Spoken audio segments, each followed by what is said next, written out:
In this video, we talk about the laws for natural growth and decay.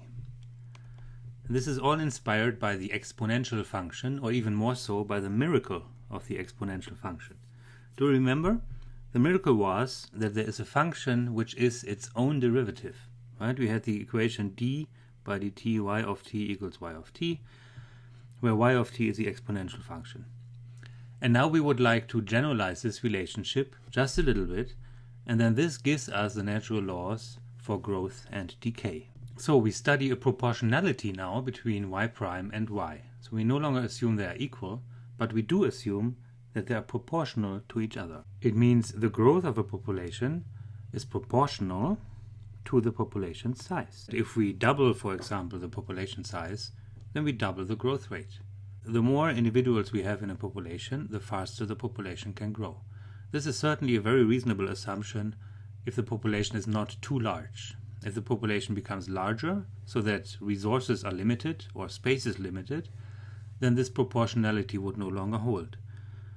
So how do we express proportionalities? Well, we use a constant of proportionality, which I call k, and then we write y prime equals ky. And then we have two choices for k. K can be positive or negative. So if k is positive, we call it the law of natural growth, and if k is negative, it's natural decay. Again, look at the equation. We all know that if y prime is positive, a population growth. So if k is positive, the population growth. If y prime is negative, y decays over time. So if k is negative, then we have natural decay. So in this video, I give you an example of each. So I will use a population model for population growth, for k is positive, and I will use a model for radioactive decay for the case k is negative. Let's consider the function y of t equals y0 e to the kt, and I look at its derivative. Y prime of t is d by dt of y0 e to the kt, and then y0 is a constant. I can take it out of the derivative, so this is y0 of d by dt e to the kt. And now for this exponential, we have to use a chain rule where the outer function is the exponential function and the inner function is just k times t. So then we get, well, first of all y0, and then we get the derivative of the outer function, which is just the exponential e to the kt, times the inner derivative, and the derivative of k times t is just k. So we get this. Then I rearrange the terms. I write this as k y0 e to the kt, and then I notice that this term is in fact y of t. So then I see that the function which I gave you in the beginning satisfies y prime of t equals k times y of t. So which means this function y of t satisfies the law for natural growth. So y prime equals ky is a differential equation. And here is our solution. A solution is a function that satisfies the differential equation. We have the following general result.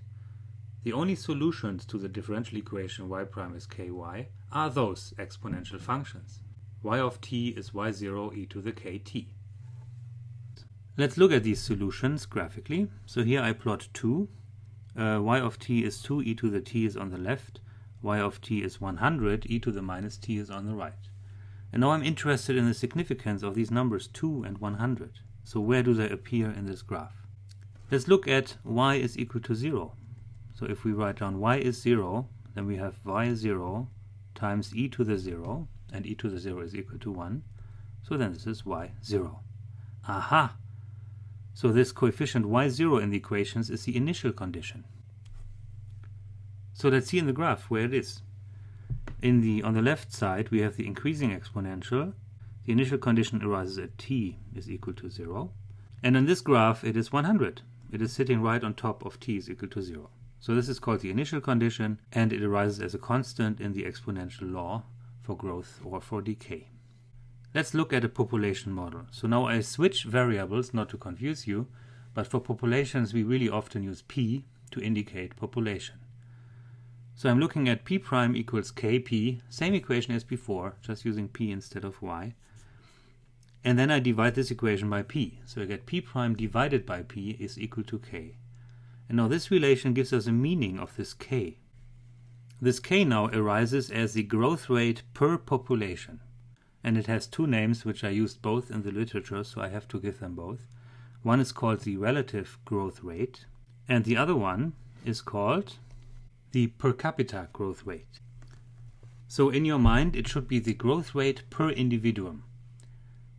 Okay, let's do an example for natural growth in a bacterial population. So we assume we have a bacterial culture that grows with a constant relative growth rate k. The initial count was 400 cells, and after 2 hours we have 25,600 cells. The question is, derive a mathematical model which describes the population growth and what is the relative growth rate k. And of course we are looking for exponential growth or natural growth, so we're looking for p of t, which is p0 e to the kt, where k is the per capita growth rate or relative growth rate. So the information we have in our problem is that after 2 hours we have 25,600 cells. So this equals p0, which is 400, and then e to the k times t, where t is 2 hours, k times 2.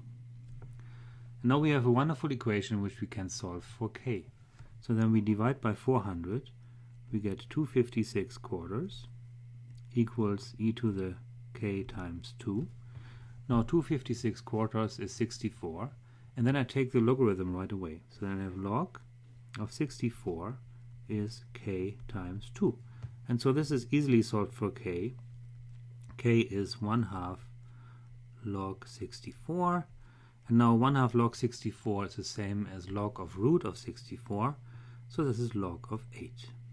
And then you can compute this. This is 2.07. So wonderful. Now we found our per capita growth rate k.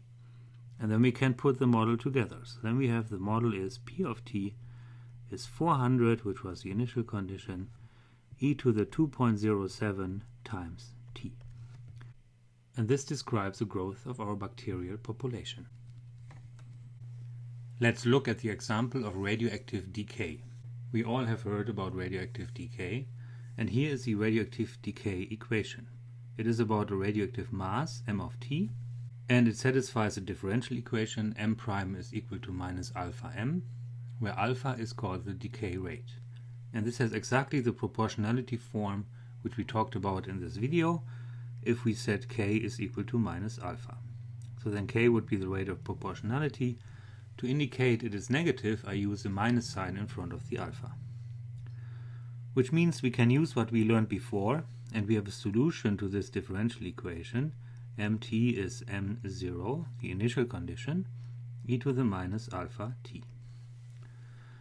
Now in the context of radioactive decay, there's always a report about the half-life of a radioactive isotope, and so we would like to compute the half-life. How is the half-life related to this alpha in our equation? So half-life is the time, which I call maybe T1, so that the mass of the radioactive isotope is exactly half of what it was in the beginning. So it is a time where m at this time T1 is equal to m0 over 2. It's just half of the original mass. So let's try to compute this. So then we have m0 over 2, this is the new mass, is the initial mass of e to the minus alpha t1. Right, at time t1 we have exactly half the mass, so we use a solution from above and we sub in t1. And now it's just a matter of solving this equation using our logarithmic rules. First I cancel a factor of m0, so then I get 1/2 is e to the minus alpha times t1. And then I apply the natural logarithm, so then I have ln of 1/2 is ln of e to the minus alpha t1, which is of course minus alpha t1. So then ln of 1/2 is minus ln of 2, so I continue here on this side, then I get minus ln2 is minus alpha t1, so the minus signs cancel, and what was I interested? Oh yeah, I wanted to know what T1 is. So I solve this for T1. I find T1 is log 2 divided by alpha. So this gets a box. It's an important formula for the half-life. Let's use this in a very important example of carbon dating. Right? Carbon dating is used to identify ancient objects and see how old they are. So for example, here we have a papyrus, and it has 74% of its carbon-14 content as compared to plants today. So plants constantly absorb carbon-14 into their metabolism. Only if they die, they stop absorbing the radioactive carbon, and then it decays, and this is an idea to estimate its age. So the half-life of radioactive carbon is 5,730 years. It's quite long. The papyrus has 74% of its carbon-14 contents. We would like to know how old it is. To do this, we would like to use our radioactive decay equation from before, and there we need this alpha. So the first thing we need is the decay rate alpha.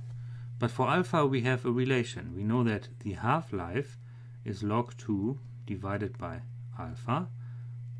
So we solve this for alpha, then we know that the decay rate alpha is log 2 divided by the half-life. Now in our case we have numbers, so this is log 2 divided by 5,730 years. So if we compute this, we get a low number of 0.00012. And then secondly, we use the decay equation, which is m prime is equal to minus alpha m, with a solution m of t is equal to m0 e to the minus alpha t. So what is m0? Well, we don't know what m0 is. We don't know what was the original carbon content in this papyrus because we were not there when it was produced. We know that 74% of its value has survived. So now m of t is 0.74 times m0. So let's sub it into the solution. Then we get 0.74 m0 equals m0 e to the minus alpha t.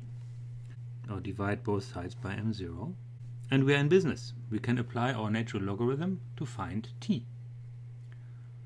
So let's maybe first sub what alpha is. So then we have 0.74 equals e to the minus 0.00012 times t. So now we have an equation for t. Applying the natural logarithm, so we have ln 0.74 equals minus 0.00012 times t, where I used one of the logarithmic rules for the exponential. This gives us a t which is equal to log of 0.74 divided by minus 0.00012. And then we can compute this number, and this number is 2,378 years.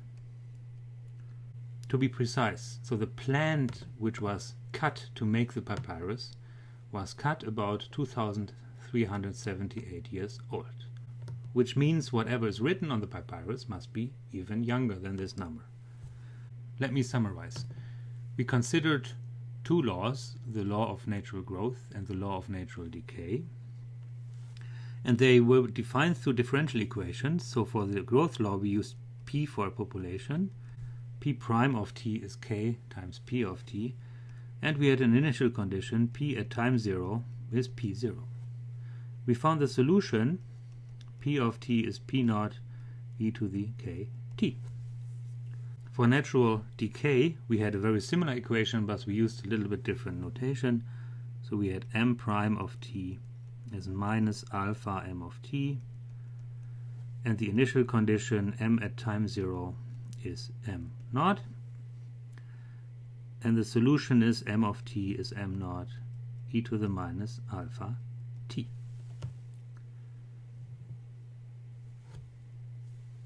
Oh, what's going on with Gerlo and Marlow?